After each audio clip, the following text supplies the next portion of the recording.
Let's have a talk with Day.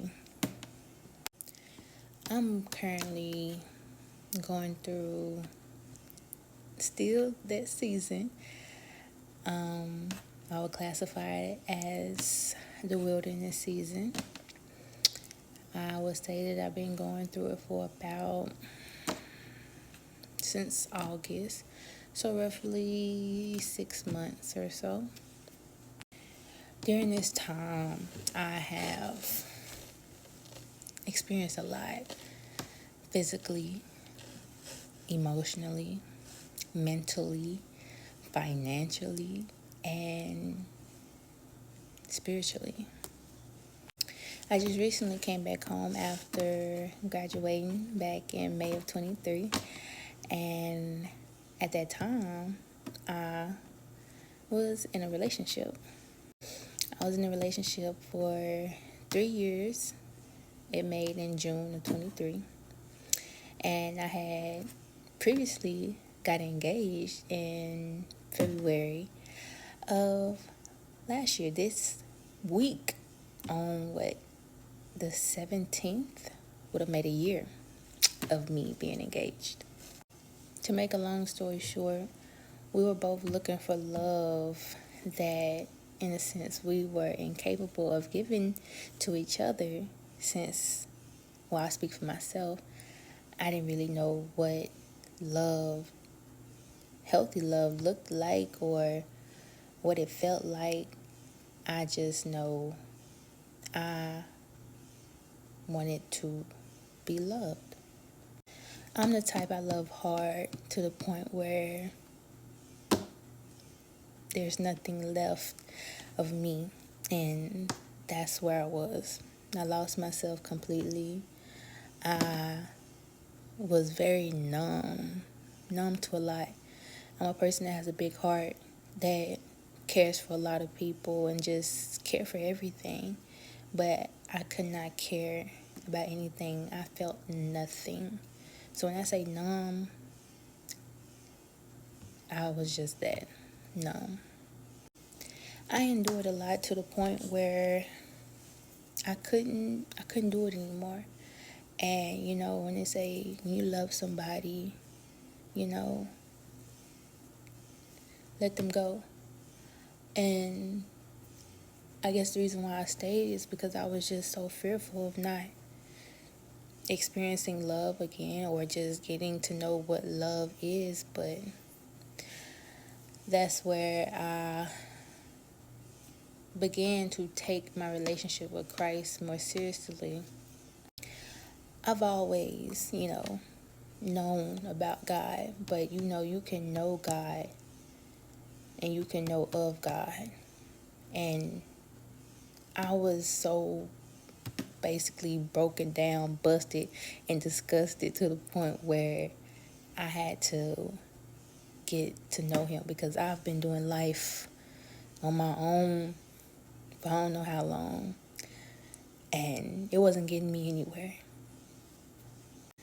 The first few months, August to October, they hit me pretty hard. I've always been the type that you could never really tell what it is that I was going through.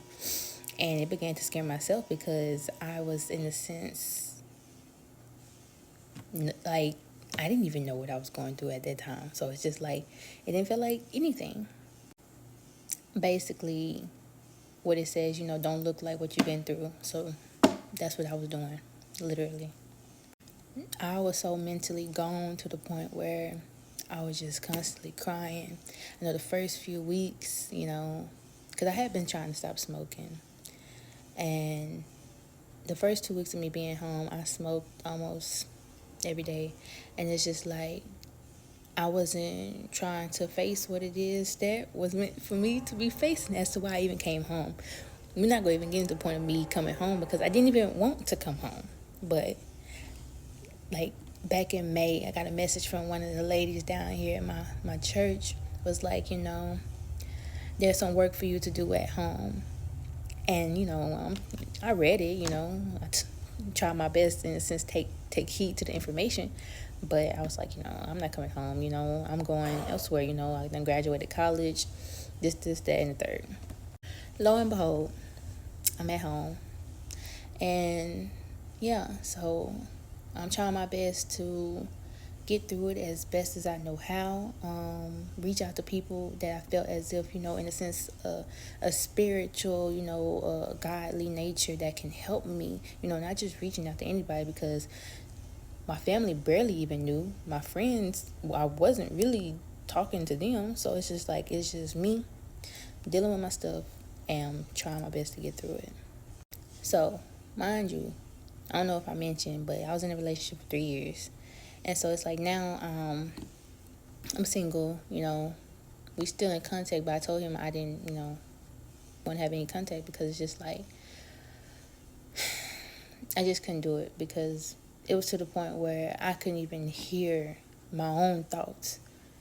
I did not know what to do. I'm making decisions based off of emotions, and I'm just trying to get to a point where I am healed.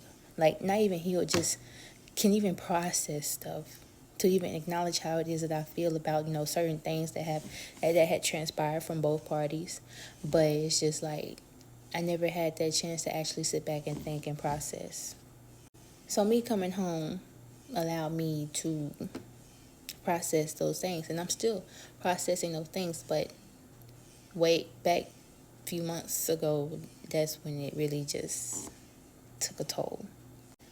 One thing I can say that I was consistent with, if I wasn't consistent with anything else, I sought after God. I was talking to God about everything, crying to him about everything, because I did not know what was going on. It was just, I realized one thing, I was holding on to the betrayal.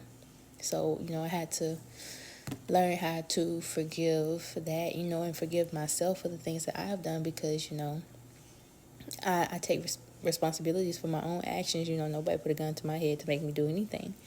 But it's just like, it just came down to it, and I had to finally face my fears, what it is that I did not want to face. So from November to now, I could say,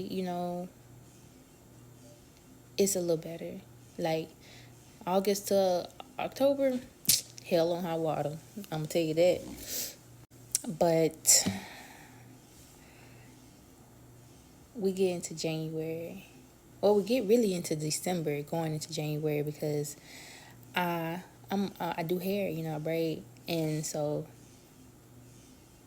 the lady whose shop I was in, her shop was closing. So I really didn't have anywhere to do hair, because doing hair at home wasn't an option. So yeah, I had to figure something out. And in reality, I was going to take a 2-week break anyway, because I needed it. I just needed to regroup and just reset myself. So then after, those 2 weeks are up, and, I took the 2 weeks for one, for myself. And then I felt as if, God was like, even though I don't know where I'm going to do hair next, I felt it as if I was trying to trust him, and not, because in reality, I didn't want to post my books at all. But I felt like in my head, I was trusting him, because, something could come up. Even though I can't see it, but something could come up. So after my 2 weeks was up, we're going into the third week. Mind you, I have appointments. At first, I just had one. And then I had one for like a good minute. But after that, started getting more appointments. And so that third week came, all of a sudden I catch strep. I don't even know how I got strep, but had to cancel my appointments, reschedule some. Still trying to do hair, basically. Still trying to do hair. Also in this time, since, usually beginning of the year, hair is kind of slow. Sometimes it just depends on where you at. And I had plans to start a new job on January 22nd. So, and the hours wasn't really agreeing with doing hair, because your girl had to still sleep. And it was night shift, 3 to 11. So, I finally just sucked it up and rescheduled and just canceled all my appointments. Just had to take a moment to think.